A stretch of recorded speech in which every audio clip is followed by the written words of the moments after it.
নমস্কার, CNN 24 সংবাদে আমি নীলাঞ্জন আপনাদের স্বাগত জানাচ্ছি। প্রথমেই সংবাদ শিরোনাম। প্রতীক্ষার অবসান, কাল থেকে খুলছে গেমন সেতু, ওভারলোড নিয়ন্ত্রণে করা ব্যবস্থা বললেন মন্ত্রী কৌশিক রায়। আগরতলা শিলচর ট্রেনে মহিলার ফটো মোবাইলের মাধ্যমে লুকিয়ে তোলায় পুলিশের কাছে সমঝে দেওয়া হলো ব্যক্তিকে। মুখ্য সচিব ডক্টর রবি কোটার 4 দিনের বরাক উপত্যকা সফর সম্পন্ন। বরখলায় স্বামী বাড়িতে না থাকায় রাস্তা বেদখল করে পাকা ঘর বানানোর অভিযোগ। ডলু গ্রিনফিল্ড বিমানবন্দর পরিদর্শন করলেন মুখ্য সচিব ডক্টর রবি কোটা, পথে নেমে বিক্ষোভ শ্রমিকদের। এবারে সংবাদ বিস্তারিত। দীর্ঘ প্রতীক্ষার অবসান ঘটল, আজ থেকে খুলবে বরাক ব্রহ্মপুত্রের সংযোগ রক্ষাকারী জোয়াই বদরপুর জাতীয় সড়ক সংযোগী গেমন সেতু।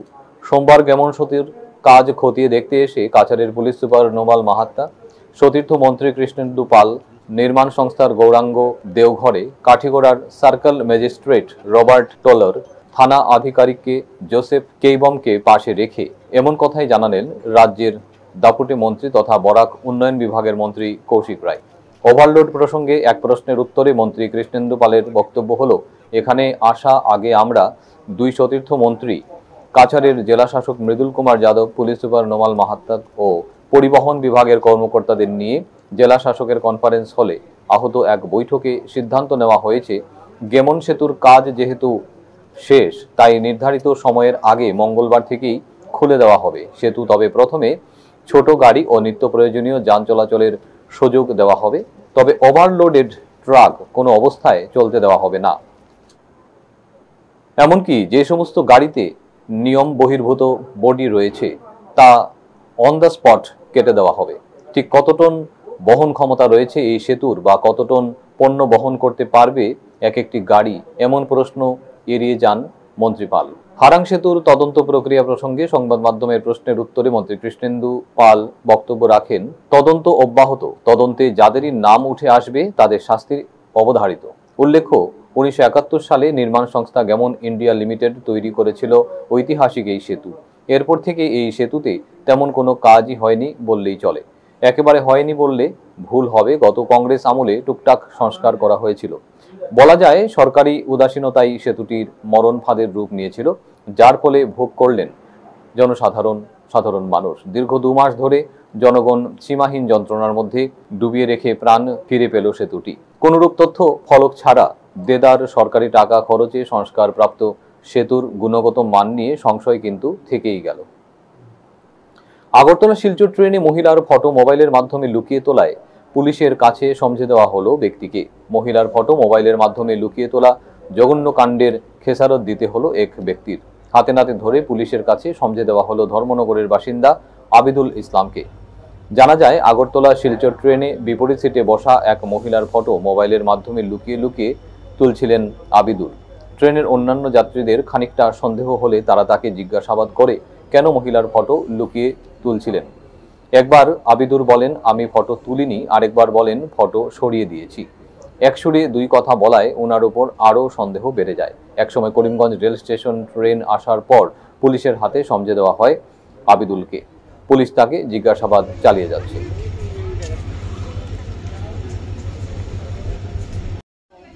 কোনটা মানুষ নাম কিতা? আবিদুল ইসলাম। বাসা কই? কিতা কাজ করছিলে? Medicinal data. কিতা ট্রেনও কিতা করছিলে? পুলিশে কেন ধরলো? স্যার এটা আমি ভুলে গেছি স্যার, মানে আমি মোবাইলটা দেখতে আছে, হঠাৎ ফটোটা উঠে গেছে স্যার। হঠাৎ না, কিতা মাতো হঠাৎ? कैसे तुम्हारा फोटो उठ जाएगा? किसे उठा लेगा? কিতা মাতো তুমি হঠাৎ? আমি 10 মিনিট ধরে তোমারে নোটিস করলাম, এরপরে গিয়ে আমি কনফার্ম করার পরে তোমার ধরছি আমি। এ আসে দেখায় নি, এর সাহস কত? কনফার্ম হ্যাঁ, জুম করে দেখেন ইয়াটা ফটোগুলা। তারপরে কি আমি ম্যাডামরে জিগাইয়া এরপরে তারে ধরছি মোবাইলটা। মানে আপনি দেখছিলেন এটা? আমি দেখছি, আমি ধরছি। কিতা করাত আছিল? মানে মেয়েটা বহুত আসলো, ম্যাডামটা তখন মেয়েটার সাইডের দিকে হ্যাঁ বহুত আসলো। একটু পরে আমি তারে দেখি আমার ডাউট সন্দেহ হয়েছে। সন্দেহ হওয়ার পরে আমি তারে নোটিস করার লাগছি, আমি 10 মিনিট ধরে নোটিস করছি। এরপরে হে সিট চেঞ্জ করিয়া ম্যাডামের সামনে গিয়া বইল। আর তারপরে দেখি হ্যাঁ মোবাইল বাইরে করিয়া ফটো উঠার ভিডিও বানার, আই থিঙ্ক ভিডিও বানাইছে মনে হয়, আমি ভিডিও নোটিস করছি। আমি ফটো দেখতেই আমি মানে তার মোবাইল থেকে হে ডিলিট করে দিছে, কিন্তু হে জানে না ডিলিট করে দেওয়ার পর তো থাকে ফটো। আমি তার কাছে মোবাইল লইছি, লইয়া আপনি ফটো নিছেন কেন তার ম্যাডামের? না আমি ফটো নিছি না, মোবাইলটা দেন, আমি মোবাইল লইছি। লোয়ার পরে দেখি হে মানে রিসাইকেল বিনে সব ফটো আছে, এখনো অ্যাভেলেবল আছে। তারপর আমি মোবাইলটা জব্দ করলাম তার কাছ থেকে। ফটো উঠাইলাম স্যার, আমি জানি না স্যার, আমি ফটো জানেন না কিটা ডিলিট করে দিয়েছি স্যার ফটোটা। মোবাইল বার করিয়া ক্যামেরা অন করিয়া ফটো তুলতে লাগে, অটোমেটিক তো ফটো উঠে না। লক করিয়া তুমি ক্যামেরা অন করিয়া ডিলিট তুমি জুম করিয়া দেখছো না? আমি ইয়ার সামনে আছে। মুখ্য সচিব ডক্টর রবি কোটার 4 দিনের বরাক উপত্যকা সফর সম্পন্ন। বরাক উপত্যকার কৃষি সম্ভাবনা ও সমাজের প্রান্তিক জনগোষ্ঠীর জীবনমান উন্নয়নের প্রতি অসম সরকারের অঙ্গীকার আরও সুদৃঢ় করতে রাজ্যের মুখ্য সচিব ডক্টর রবি কোটা তার 4 দিন ব্যাপী গুরুত্বপূর্ণ সফর শেষ করলেন। সোমবার সফরের শেষ দিনে তিনি কাছাড়ের নানা গুরুত্বপূর্ণ স্থানে পৌঁছে সরজমিনে পরিদর্শন করেন এবং কৃষক, শ্রমিক ও প্রশাসনের মধ্যে সমন্বয় গড়ে তোলার আহ্বান জানান। সফরের শুরুতেই তিনি পৌঁছান লক্ষ্মীপুরের মার্কুলিন আনারস বাগানে। সেখানকার সবুজ আনারস ক্ষেতের মাঝে গিয়ে তিনি কৃষকদের সঙ্গে কথা বলেন, তাদের অভিজ্ঞতা ও সমস্যার কথা শোনেন এবং আনারস চাষে সম্ভাবনা ও চ্যালেঞ্জ নিয়ে বিশদে আলোচনা করেন। কৃষকদের আয় বাড়ানোর জন্য তিনি মূল্য সংযোজন, ভ্যালু এডিশন ও উন্নত বাজারজাতকরণ ব্যবস্থার উপর গুরুত্ব দেন। তিনি বলেন, শুধু মৌসুমি নয়, সারা বছর ধরে উচ্চমানের আনারস উৎপাদনের জন্য পরিকল্পনা নিতে হবে। পাশাপাশি প্রক্রিয়াকরণ ইউনিট গড়ে তুলে স্থানীয় ও পার্শ্ববর্তী জেলার উৎপাদনকে একত্র করে বৃহত্তর বাজারে পৌঁছতে হবে। এরপর তিনি হমার আগ্রো অর্গানিক প্রডিউসার কোম্পানি লিমিটেডের অফিসে যান এবং কোম্পানির বোর্ড অব ডিরেক্টরস ও কৃষক প্রতিনিধিদের সঙ্গে বৈঠক করেন। বৈঠকে তিনি জেলা প্রশাসন ও কৃষি দপ্তরকে নির্দেশ দেন যে কাছাড় ও পার্শ্ববর্তী জেলা এমনকি প্রতিবেশী রাজ্যের উৎপাদনও একত্রিত করে একটি সুসংগঠিত প্রক্রিয়াকরণ কেন্দ্র স্থাপনের জন্য প্রয়োজনীয় পদক্ষেপ নেওয়া হোক। বরখলায় স্বামী বাড়িতে না থাকায় রাস্তা বেদখল করে পাকা ঘর বানানোর অভিযোগ। ঘরে কোনো পুরুষ লোক না থাকায় মহিলার সঙ্গে অশালীন আচরণ, ঠেলাধাক্কা ও হুমকি প্রদান করে অভিযুক্ত ব্যক্তি। এ নিয়ে বরখলার থানায় অভিযোগ জানিয়েছিলেন ভুক্তভোগী মহিলা। উল্লেখ্য, কাছাড় জেলার বরখলা থানার অন্তর্গত রামপুর কালভার্টের নিকটে এ ঘটনা সংঘটিত হয়েছে। ভুক্তভোগী মহিলা সামিনা বেগম লস্কর 8 জুলাই সকাল আনুমানিক 9টার সময় নিজের বাচ্চাদের স্কুলে পাঠিয়ে বাড়িতে ফেরার সময় কাশীপুরের নাজির উদ্দিন লস্কর অশালীন আচরণ, ঠেলাধাক্কা, অশ্লীল গালিগালাজ ও হুমকি প্রদান করে। সঙ্গে সঙ্গে ভুক্তভোগী মহিলা বরখলা থানায় অভিযোগ জানান। বর্তমানে মহিলা ভয়ার্ত অবস্থায় দিন যাপন করছেন। সোমবার সাংবাদিকদের সামনে বিষয়গুলো তুলে ধরেন।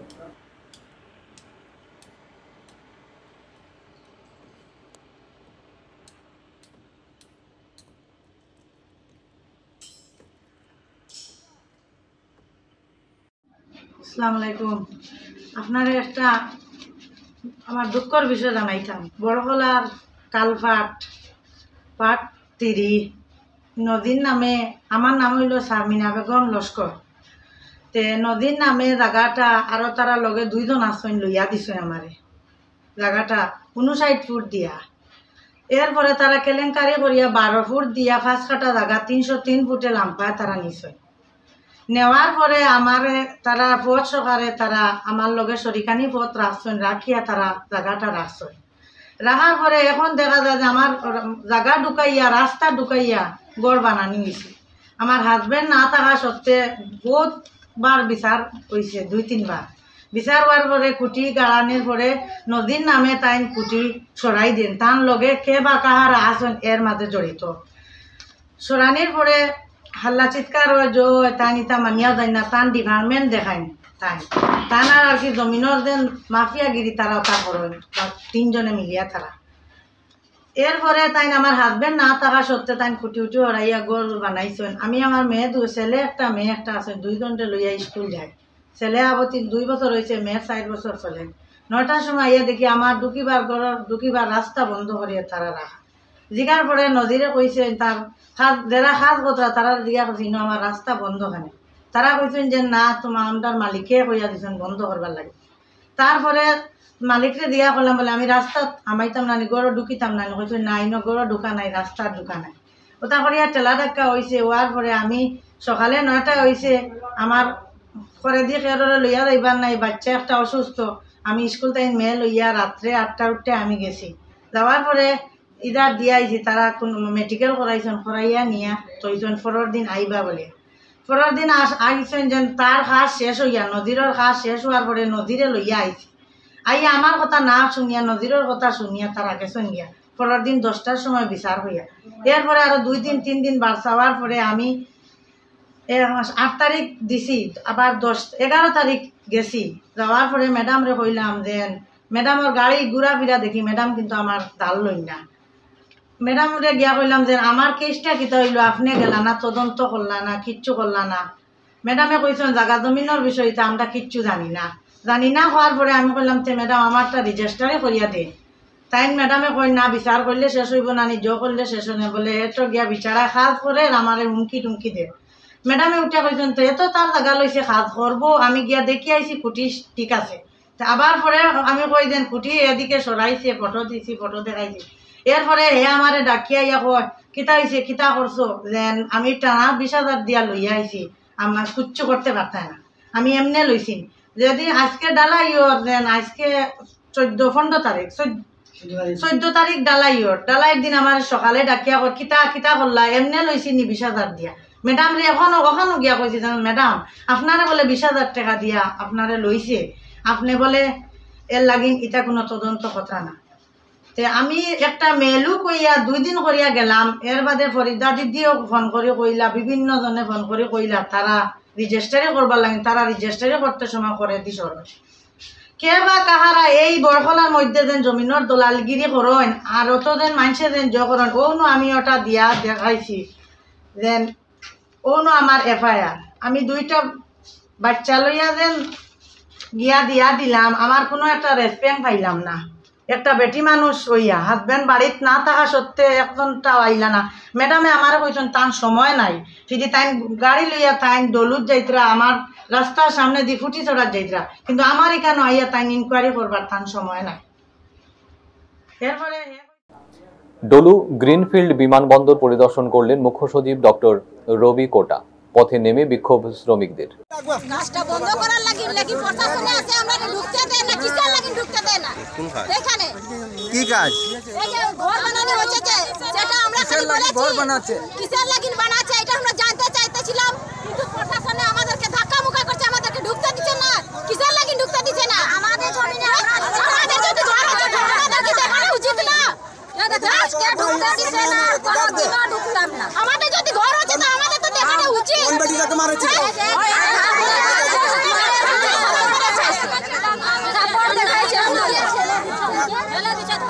আমাদের কি কোনো বলার অধিকার নাই? বলবো তো বলে বেশি মন করছে বলে থাপড় দেখাই দিল, কিসের কারণে থাপড় দেখাই?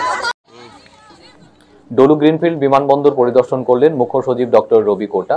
সোমবার সকাল থেকে ফের উত্তাল লালবাগ বাগানের শ্রমিকরা পথে নেমে বিক্ষোভ দেখান। সরকার থেকে তাদেরকে লালবাগের মহাসড়কের পাশে থাকা সরকারি জমিতে তাদের বসবাসের জন্য 173টি পাকা ঘর নির্মাণ হচ্ছে। এই নির্মাণ কাজে অনেক গাফিলতি চলছে, ভালো করে বালু পাথর ধোয়া হচ্ছে না, নিম্নমানের ইট ব্যবহার করা হচ্ছে, মাটি ঘোলা জল দিয়ে প্লাস্টার নিচের অংশ ফ্লোর করা হচ্ছে।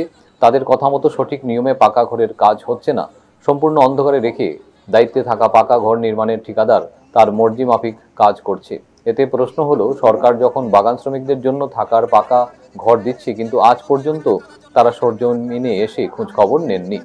এদিন মহিলা ও পুরুষ শ্রমিক এক হয়ে তারা নির্মাণ কাজ বন্ধ রাখার আওয়াজ তুলেন। তারা আরো বলেন, তাদের নির্মাণ হওয়া ঘরগুলি ছোট না বড়, তারা ঠিকঠাক ভিতরে থাকতে পারবেন না, ভিতরে গিয়ে দেখতে তাদের বাধাগ্রস্ত হতে হচ্ছে। প্রশাসনের তরফ থেকে জেলা প্রশাসন ও শ্রমিকদের মধ্যে প্রায় 2 ঘন্টার মতো বাক বিতণ্ডিতা হয়। একসময় উত্তপ্ত পরিস্থিতি আকার ধারণ করে খবর পেয়ে ছুটে আসেন জেলা পুলিশ সুপার নোমাল মাহাত্তা, জেলা শাসক মৃদুল কুমার যাদব, সদর circle officer ASP Subrata Sen, ADC Khaleda Sultana, মুখ্য সচিব রবি কোটা। তিনি বাগান শ্রমিকদের অভিযোগের উপর ভিত্তি করে ঘরের কাজকর্ম পরিদর্শন করে সাংবাদিকদের সামনে বলেন, এক একটা ঘরের ভেতরে থাকবে জল, বিদ্যুৎ, শৌচাগার, সব রকমের সুবিধা পুরোভাবে থাকবে।